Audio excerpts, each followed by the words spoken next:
Dito sa Pilipinas, bawat kibot mo may tax. Bumili ka sa sari-sari store, may tax yan. Mag-ipon ka sa bangko, may tax pa rin yan. Manalo ka sa loto, aba, malaki ang bawas dyan. Pero teka muna mga kamagkano, ilang uri ng buwis ba talaga ang alam mo? Kasi madalas, may naririnig tayo nagsasabi ng, Hindi naman nagbabayad ng tax yan.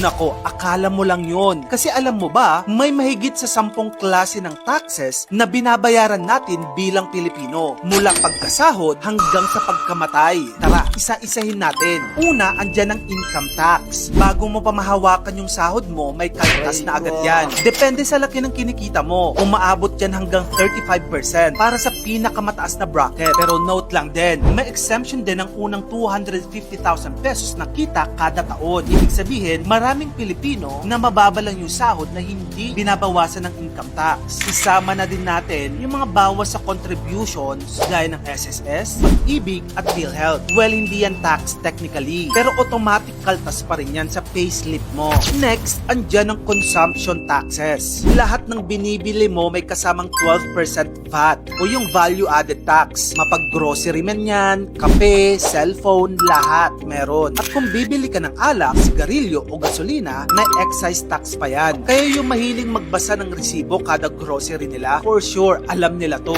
Andyan din ang digital service tax. Ito, bago lang to. Kapag mahilig ka mag-binge watch at nakasubscribe ka sa Netflix, pansin mo, tumaas yung subscription fees nila, di ba? Dahil yun sa digital service tax. Kasama na dyan ang Spotify at YouTube Premium mo. May dagdag na 12% VAT para sa digital services. Maliban dyan, andyan din ang taxes on savings and investments. Opo, kahit yung simpleng pag-iipon mo, walang takas sa gobyerno. May kaltas din. May 20% withholding tax sa interest ng savings mo at iba pang investment income. Plus, may documentary stamp tax din kapag nag-loan ka at nag-open ng investment account. And then kung nagbenta ka naman ng property, may 6% capital gains tax din. Eto pa, lumipad ka sa abroad, may travel tax kang kailangang bayaran. At kung may padala kang balikbayan box o mag-i-import ka ng goods, may customs duties at taxes pa rin yan. Andyan din ang property taxes o yung tinatawag na real property tax or RPT taon-taon kapag may lupa o bahay ka. May estate tax din kung nagmana ka ng bahay o lupa. Ang rate ngayon, 6% ang net estate. At kung ibibenta mo yung property, may capital gains tax ulit. Ito pa, meron din yung document fees. Passport ba ka mo? Nako, 950 hanggang 1,200 pesos yan. Ewan ko lang ngayon, baka tumaas na. NBI clearance, may tax din yan. Birth certificate, may bayad yan. Technicality, fees ang tawag dyan. Pero sa effect, parang mini taxes na rin. At syempre, yung iba pang hindi natin agad napapansin. Meron din tinatawag na lotto winnings tax.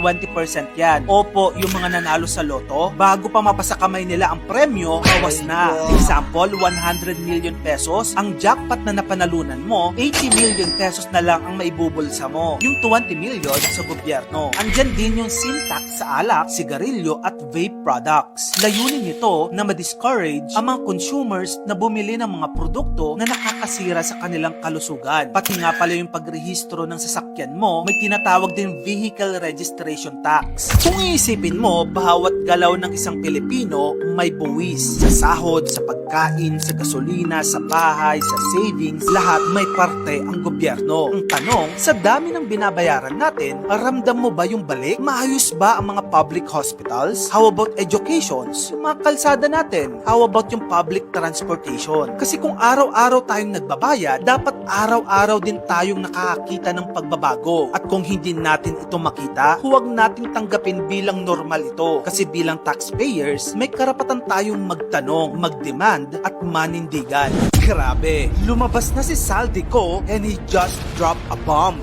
Nilaglag na si BBM at Romualdez. Ang nag-deliver papunta sa bahay nila Pangulong Bongbong Marcos, Speaker Martin Romualdez. Dahil lumiliit na ang mundo ni Zaldico, kailangan niyang umiwas at iiwas ang sarili. Sana po ay hindi nila ako mapatay bago ko mailabas ang lahat. Mainit ang mga revelation niya. Tara, himayin natin.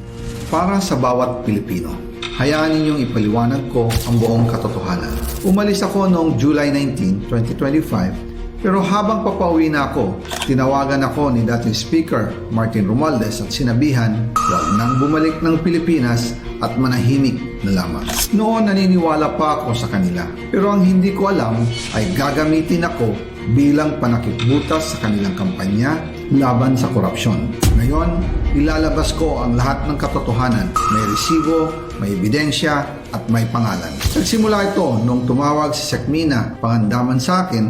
Ang sabi niya, katatapos lang ng meeting nila ni Pangulo at may instructions na mag-insert o magpasok ng 100 billion worth of projects sa BICAM. Right after our conversation, tinawagan ko po si dating Speaker Martin Romualdez at nireport ko ang instructions to insert the 100 billion projects. At sinabi niya sa akin, what the President wants, he gets. During the meeting, binigay po ni Yusek Adrian Bersamin ang listahan na worth 100 billion galing kay PBBM mismo at binigay niya ito mula sa brown leather bag. Kami ni dating Speaker Martin and PBBM habang pauwi at pabalik ng Pilipinas. At ang sabi ni PBBM, maiwan na lahat, wag lang ang brown leather bag.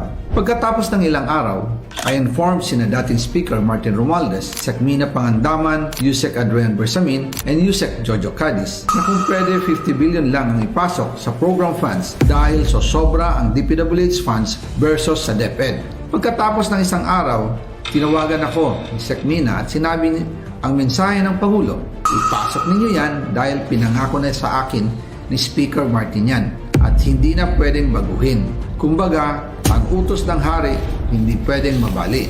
Again, I informed the Speaker and asked clearance about the instructions ng Pangulo. At ang sabi niya, wala tayong magagawa. Kaya po nagtataka ako kung bakit sinasabi ni Pangulo na hindi niya makilala ang budget. Samantalang lahat na binawas at dinagdag sa mga ahensya ng gobyerno ay humihingi ng approval sa kanya si Sekmina Pangandaman. Pero may sagot agad ang Malacanang at sinabi ang lahat ng sinabi ni Zaldico ay pawang kasinungalingan. Dahil lumiliit na ang mundo ni Zaldico, kailangan niyang umiwas at iiwas ang sarili at mag-name drop kahit walang katibayan at laway lang ang puhunan. Para masagip ang sarili sa paratang ng pagnanakaw sa kaban ng bayan at mapalitaw na siya ang biktima, siya ay magtatahi ng maling kwento. Magtuturo ng iba, puwera ang sarili niya kahit na ang ari-arian niya at ng kanyang pamilya ay nagsusumigaw ng ebidensya laban sa kanya. Lahat ng mga sinasabi ni Zaldico ay pawang mga imbento lamang, walang basihan, walang ebidensya. Pakatandaan natin, nagsimula ito sa sinabi ng Pangulo sa kanyang Zona 2025. Mahiya naman kayo. Bakit niya pasisimulan ang malalimang pag-iimbestiga? Mag-establish ng ICI, Independent Commission to investigate the anomalous flood control projects and other infrastructure. Kung ang Pangulo ay may kinalaman dito. Logic, hindi ba? Dapat na iiwasan niya ang issue nito kung siya mismo ang mapapasok. Ang investigasyon na sinimula ng Pangulo ay unti-unti nang nagbubunga. Malinaw na ang mga pangyayari. Papalapit na ng papalapit tayo sa katotohanan. Kaya't pinipilit ilihis upang makaiwas ang mga tunay na may sala sa katarungan.